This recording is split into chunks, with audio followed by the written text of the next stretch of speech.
आज दीपामावस्या, प्रकाश, भक्ती आणि शुभतेने भरलेला एक सुंदर दिवस. आज मी सर्वात आधी उंबरठा स्वच्छ केला, छान दारात आणि तुळशीसमोर रांगोळी काढली. त्यानंतर वर्षभर जपून ठेवलेले जुने आणि नवे दिवे स्वच्छ धुवून त्यांची सुंदर मांडणी केली. मग कणकेच्या दिव्याने मुलीला ओवाळलं आणि देवाला नैवेद्य अर्पण करून दीप अमावस्येची पूजा पूर्ण केली.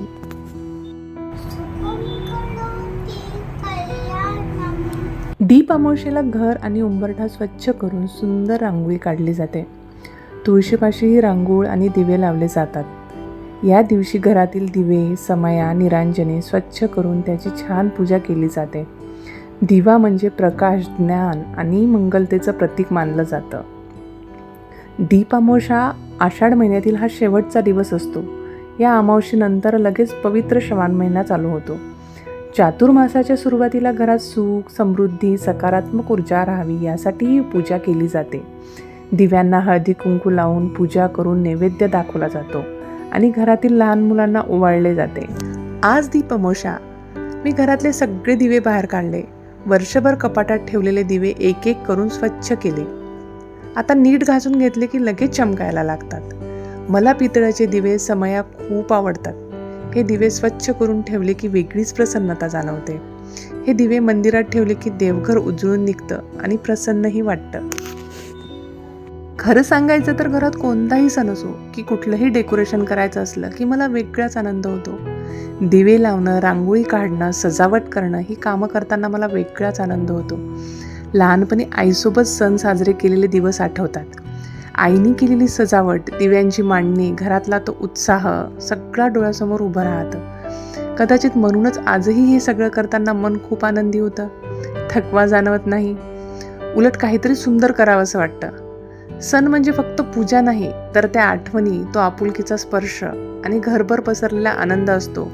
आणि हे सगळं करताना माझ्या मनात आजही तसाच लहानपणीचा उत्साह जागा होतो. आज मला एक वेगळी गोष्ट सांगावीशी वाटते. आपण सणांसाठी सजावट करतो, पण ही सजावट फक्त घर सुंदर दिसावे म्हणून नसते. माझ्या मते ती आपल्या पुढच्या पिढीला संस्कार देण्यासाठी सुंदर मार्ग आहे. आजची मुलं टीव्ही, मोबाईलच्या जगात वाढत आहे. त्यांना सणांची ओळख पुस्तकातून नाही तर घरातून दिसणाऱ्या वातावरणातून होते. जेव्हा मुलं पाहतात की आई दिवे स्वच्छ करते, देवाजवळ फुले ठेवते, संध्याकाळी दिवे लावते, तेव्हा त्यांच्या मनात सणाबद्दल आपुलकी निर्माण होते. माझ्या मुलीलाही हे सगळं आवडतं. तिने आज मला उत्साहाने विचारलं, आज कोणता सण आहे? त्या क्षणी मला वाटलं की आपण परंपरा फक्त सांगत नाही तर ती जगतही आहोत आणि मुलांपर्यंत पोहोचत आहोत. मला दीप अमावस्येबद्दल एक वेगळी गोष्ट सांगावीशी वाटते. आपण बटन दाबलं की घरभर प्रकाश होतो. मोबाईलची टॉर्च, LED लाईट, सजावटीचे दिवे, प्रकाशाची साधनं खूप बदललेली आहे. पण तरीही आपण मातीचा किंवा कणकेचा छोटासा दिवा का लावतो बरं? कारण त्या दिव्यात फक्त प्रकाश नसतो, भावना असतात. घरात जे दिवे वर्षभर उपयोगी पडतात त्यांची स्वच्छता करून आपण त्यांचा सन्मान करतो. रोज वापरत असलेल्या वस्तूची किंमत आपल्याला अनेकदा जाणवत नाही, पण सणामुळे आपण त्यांच्याकडे प्रेमाने पाहतो. आणखी एक गोष्ट मला खूप आवडते. मातीचा दिवा खूप साधा असतो, त्याला सोनं, चांदी, मोठेपणा नसतो, तरीही तो अंधार दूर करतो. यावरून मला वाटतं की आयुष्यात मोठं होण्यापेक्षा उपयोगी होणं जास्त महत्त्वाचं आहे. मला ह्या गोष्टीचा मनापासून आनंद होतो. लहानपणी हे सगळं करताना मी माझ्या आईला डोळ्यांनी पाहिलं आहे. देवघर स्वच्छ करणं, रांगोळी काढणं, घरातली सजावट करणं, सणांची तयारी करणं. त्यावेळी कदाचित त्या गोष्टीचं महत्त्व एवढं समजत नव्हतं, पण आज मी हे सगळं करते तेव्हा आईकडून शिकलेल्या प्रत्येक गोष्टीचं महत्त्व जाणवतं.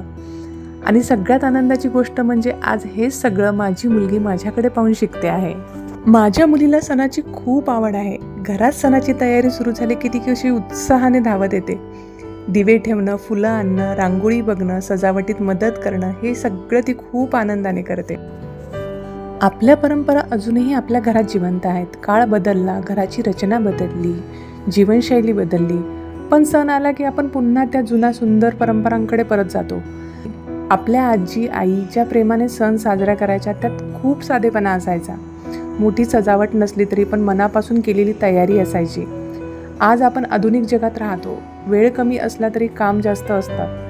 तरीही सण आला की आपण थोडा वेळ काढून खरं आवरतो, देवाजवळ बसतो आणि मनाने त्या परंपरेशी जोडले जातो. संध्याकाळ झाली की मी एक एक करून दिव्यांची पूजा करून दिवे लावले. दिवसभर तयारी केली, दिवे स्वच्छ केले, मांडणी केली. प्रत्येक दिवा लावताना असं वाटत होतं की घरात प्रकाशासोबत आनंदही पसरतो. उंबरठ्यावरचे दिवे, देवघरातील दिवे, तुळशीपाशी ठेवलेले दिवे, सगळीकडे किती सुंदर उजेड झाला. माझी मुलगी माझ्यासोबत दिवे लावत आहे. तीही खूप उत्साहाने दिवे बघत आहे. तिच्या चेहऱ्यावरचा आनंद बघितला की अजूनच उत्साह वाटतो. सणांचा खरा आनंद कदाचित ह्याच छोट्या क्षणांमध्ये असतो. मला नेहमी वाटतं, दिवा फक्त घर उजळवत नाही तर मनही उजळवतो. प्रत्येक दिव्यासोबत आपण देवाकडे एक प्रार्थना करतो. घरात सुख राहू दे, शांती राहू दे आणि प्रेम राहू दे. तुमच्या घरात दिव्यांचा प्रकाश आणि मनात आनंदाचा उजेड सदैव राहो. तुम्हा सर्वांना दीप अमावस्येच्या हार्दिक शुभेच्छा.